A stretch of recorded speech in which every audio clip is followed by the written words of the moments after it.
sort of the main thrust of all of our training, and that is that from a theoretical perspective, you need to understand the concept of disinhibition, online disinhibition, which says that we all tend to say and do things we wouldn't ordinarily tend to say and do in real life when we're online.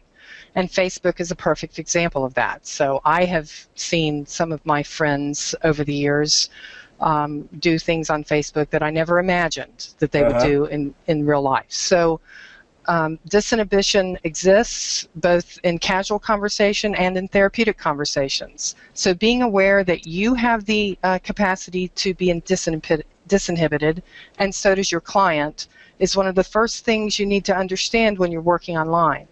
And when we start out online with a client, like for instance email, which is not in real time and no visual or audio cues, the disinhibition is even stronger. And we could say that disinhibition is akin to transference, countertransference. Okay, not the same as, but akin to, in the same sort of family.